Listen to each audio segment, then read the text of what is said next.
Why are we here tonight? Why are we gathered in this beautiful Gothic building to remember a man who was tortured and died a criminal's death 2,000 years ago, halfway around the world? How does that affect us today? Such a question might have an answer we don't really want to hear. But tonight, of all nights, we come face to face with the questions that we run from all the rest of the year.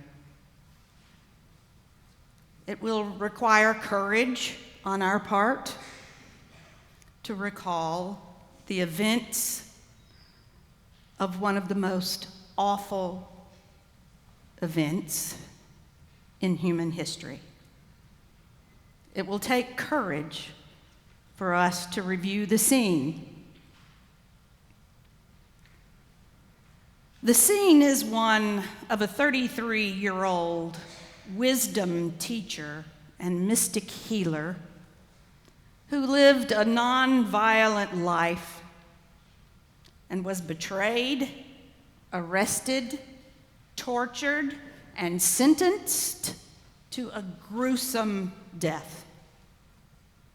It's one where a man who never spoke out against the state was found to be an enemy of the state, guilty of sedition, and deserving of crucifixion, the worst form of human degradation and physical pain the Greco-Roman world could think up. It's the story of a man who was fearlessly, remarkably inclusive and utterly dismissive of social boundaries. Someone who ate with outcasts and yet had no pillow on which to lay his weary head. One who celebrated weddings, wept over the loss of friends, defended the defenseless, and cared for his mother. One who would not raise a sword against Rome is then laughed at, mocked, with the pressing of a crown of thorns into his precious head, then nailed to a wooden cross. His arms spread-eagled apart so he could not even defend himself from the sting of flies or blood or sweat trickling down into his overborne eyes. We can barely stand to look at this. We simply can't envision such agony. Both Gospels, Matthew and Mark, tell us then that at the climax of this scene, a darkness came over the land, and Jesus cried out, "Eloi, Eloi, lama sabachthani," which means, my God, why have you forsaken me?"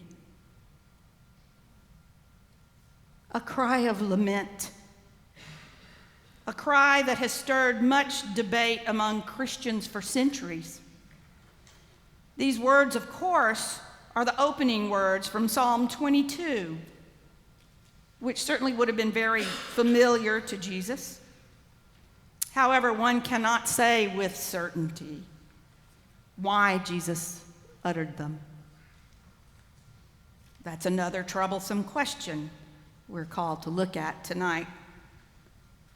One possibility is that he was holding in his heart the entirety of that psalm, which would have taken him from, "My God, why have you forsaken me?" all the way to the second part, which is a hymn of thanksgiving to God, who has heard his prayer, saying, "The Lord did not turn away from me, but heard me when I cried out." There is indeed a part of me that wants desperately to believe that's it. And then that desperate part of me wants to run home, grab my own book of Psalms, and finish it for him. Because he couldn't. You see, Jesus couldn't breathe.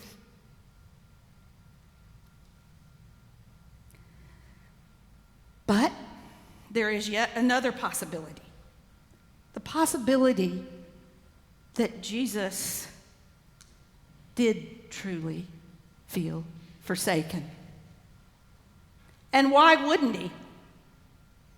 After a night of betrayal by his closest friends, brutalization by the Roman police, humiliation by the same people who 5 days earlier sang praises and shouted glad hosannas as he rode by, to now experiencing this physical pain, there has indeed been a forsaking. He who the night before had abandoned himself to the will of God must now be wondering, where are you? The crowd certainly hears him as they continued their jeering and their taunting, but it just appears Abba doesn't. His pain has not abated, and no voice has come down from the heavens reminding him that he is God's beloved, in whom God is well pleased. No dove has appeared above him and descended to assure him of the Spirit's presence. What else can you do on a cross but lament? My God, why have you forsaken me? Can't you feel that? If you have ever sent up praises, but something other than blessings came down, I'm pretty sure you can. Then what do? What do you do when the praises go up, but someone else gets that dream job? What do you do when praises go up, but that blasted depression is still there? What do you do when praises go up, but the wrong diagnosis comes down? What else can you do at the foot of the cross but lament? But someone wise once said, "The spine of lament is hope." As Jesus' cry of lament went up, even though all the pain might have obscured all the promises, somewhere in his soul there remained the assurance that God was holding him. The assurance that was true for Abraham was truer still for Jesus. Against all hope, Paul tells us in Romans, he in hope believed. Jesus' cry of lament speaks truth to power and acknowledges that life is not right. Lament does not take up residence in a pool of passive tears, but rather raises its voice to God in hope of deliverance. Jesus gave out a loud cry and breathed his last. And the curtain of the temple was torn in two from top to bottom. And at that moment, access to the divine opened up. God's presence was loosed in the world. When Jesus cries out and dies, something new has got to rise. May that something new be our realization that because hope accompanied Jesus' cry of lament that day, we too can cry out in anguish, but still cry out, my God,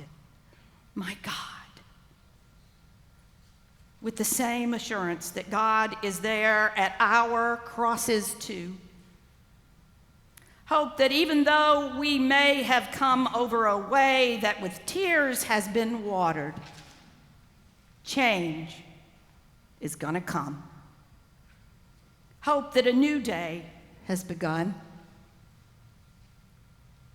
Hope that God hasn't given up on us yet. Hope that what truly looks like an ending is really a beginning, from top to bottom.